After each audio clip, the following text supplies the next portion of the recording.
বলে এই মাঠে সোনা হয় মানে এত পরিমাণ ফসল হয় এই মাঠে দেখুন। আসসালামু আলাইকুম ওয়া রাহমাতুল্লাহি ওয়া বারাকাতুহু।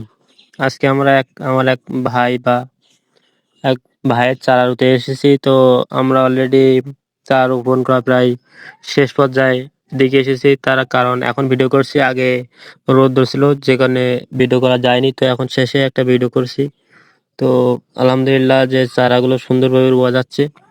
আর হয়তো অনেকে প্রশ্ন করতে পারেন যে ভাই, আপনার বইতে যখন রয়েছিলেন তখন তো আপনি রয়েছিলেন শুকনায়, কিন্তু এগুলো ভিজে বা কাদা কেন? আসলে শুকনায়ও রোয়া যায় বা কাদায়ও রোয়া যায়। তো বেটার হয় যেটা হলো শুকনায় রুলে, এই কাদায় ভিজিয়ে রুলে। কারণ ভিজিয়ে রোয়ার সঙ্গে সঙ্গে যখন রুই তখন চাটা একদম সতেজ থাকে। কিন্তু যখন আপনি শুকনায় রুবেন তখন চাটা একটু ঝিমিয়ে যাবে বা একটু হয়ে যাবে, নর্মাল হয়ে যাবে বা একটু এউরিয়ে যাবে। যে কারণে এখনকার সময়ে একটু রোদের তাপ, যে কারণে সবাই ও চারা গুলো ভিজিয়ে রই। ভুঁইটা একদিন আগে পুরো ভুঁইটা ভিজিয়ে দেয়, তারপরের দিন বৈকালে রোয়।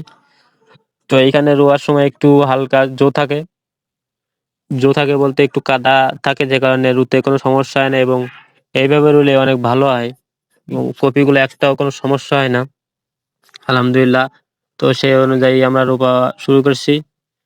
তো অলরেডি আমাদের রোপা প্রায় শেষ, আর অল্প কিছু বাকি আছে। এবং আসলে এই সাইটের যে মাঠ, এই মাঠটাকে বলে সোনার মাঠ, বা বলে এই মাঠে সোনা হয় মানে এত পরিমাণ ফসল হয় এই মাঠে দেখুন। সাইটে আমার পেছন সাইডে কিন্তু ওটা ঘের, এই সাইডে সমস্ত সাইডে ঘের। এবারে আরো ধান আছে এবং তার মধ্যে এর হচ্ছে আবার কপি, তার মধ্যে আমরা কপি রুচ্ছি। তো এই একটা মাঠে কতগুলো ফসল হচ্ছে সেটা আপনারা দেখতে পাচ্ছেন। সাইডে ধান, ঘের এবং এই সাইডে আরো বরবটির যে মাছা, সে মাছাও আছে আলহামদুলিল্লাহ। একবারে মানে দ্বিতীয় জমি, মাঠে নামার সঙ্গে সঙ্গে যে দ্বিতীয় জমি, সেই জমিটা হলো এই যে আমার এক ভাইয়ের। তো আলহামদুলিল্লাহ অলরেডি রোপা প্রায় শেষ। তো সকলে আমাদের জন্য দোয়া করবেন যাতে আমরা যে কাজগুলো করি সেই কাজে বারাকা দান করে, এবং আমার যেই ভাইয়ের কপি হচ্ছে এই কপিতে যেন আল্লাহ তাআলা বারাকা দান করে। তো অলরেডি প্রায় রোপণ করা শেষ, বারবারই বলা হচ্ছে। তো আর 2 থেকে 3 কার পায়ে আছে। তো সেই সময় বললাম যে একটা ভিডিও করে দেওয়া যাক। তো ভিডিওটা কেমন হয়েছে একটু সবাই জানাবেন।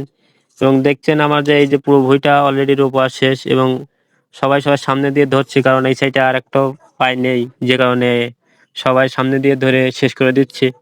এবং আমার যতদূর ধারণা চারা সম্পূর্ণ কুলাবে না, যে কারণে সামনে সামনে ধরে যদ্দূর হয় একেবারে কভার করে দিচ্ছি বা একেবারে শেষ করে দিচ্ছি। আর বাদ যদি থাকে এক কান পায়ে এই সাইডে বাদ থাকবে। তো অলরেডি যে গেঞ্জি পরা যে এই গেঞ্জিটা যে চারা দিয়ে গেল, এটা হলো আমার আঙ্কেল। হয়তো আপনারা দেখেছেন ভিডিওতে, ইনি কিন্তু প্রচুর কাজ করতে পারে। তো সকলে আঙ্কেলের জন্য দোয়া করবেন। এবং আজকের ভিডিও এই পর্যন্তই। আসসালামু আলাইকুম ওয়া রাহমাতুল্লাহি ওয়া বারাকাতুহু।